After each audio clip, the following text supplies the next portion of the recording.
Google is proud to introduce a new tool for the advertisers. Following people's credit or debit card purchases, Google will be able to track someone's interest in an online ad with them shopping the item in a physical store. This way, they will be able to squeeze more money from the advertisements that didn't result in online purchases but led the buyers into the stores on the streets. Google says it has access to roughly 70% of US credit and debit card transactions through partnerships with other companies that track their data. By scanning this data, Google says it can automatically inform merchants when their digital ads translate into sales at a brick-and-mortar store. Google wouldn't be able to do this if there weren't enough people who said it's okay because they are a private company and can do whatever they wish. I disagree. Let's visualize what this really is. This is stalking. If you walked into a store to buy groceries, would you be okay if the owner of the shop would take your ID and recorded all of your purchases, things you looked at and for how long, how much money you had in your wallet, and kept your spending history? Maybe yes? But this was happening online more than a decade ago. We have progressed very far since then. The reality of today goes like this. If you visit your favorite store, the owner sends agents to follow you for the rest of your day the moment you step outside of that building. The agents would carefully record all of your purchases at other stores and also watch you in the gym, see your friends, walked into your home and checked what TV programs you like to watch, what music you like to listen to, what clothes you wear and have in your closet, what food you like to cook, only to report back to the owner to do with it as they please. Maybe to design more personalized ads, or perhaps sell it all to the third parties. Would you still be okay with this?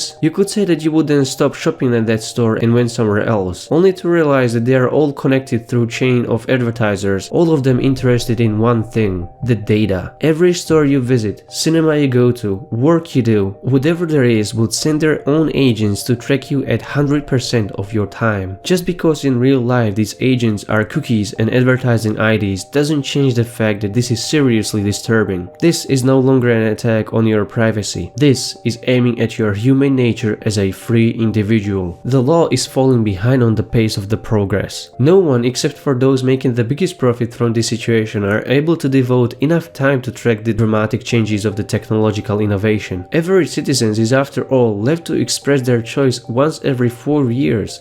Most people will never be aware that such technology that can connect their online activity with physical purchases even exists, and the marketeers benefit from this gap hugely. What's in the biggest interest of the advertisers isn't the biggest good for everybody. This has huge effects on our democracy. By tracking our physical and online activities, it's creating an unprecedented environment of constant surveillance.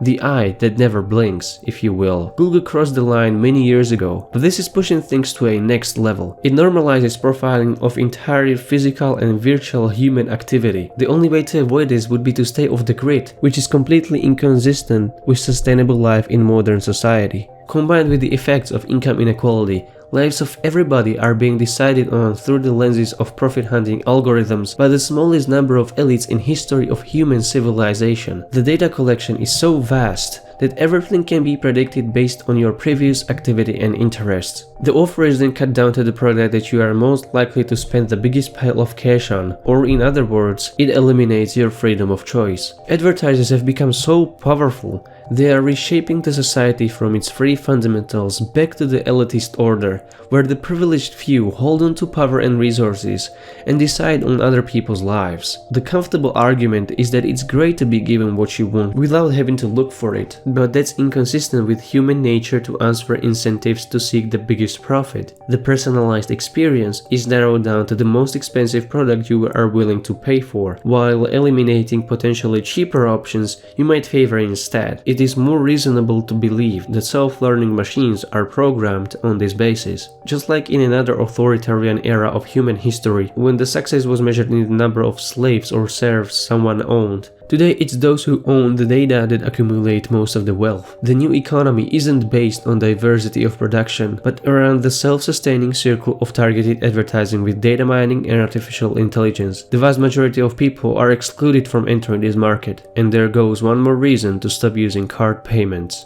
Thank you very much for watching. Please leave a like and comment underneath the video. It would really help to spread this message, and also feel free to subscribe for more content like this.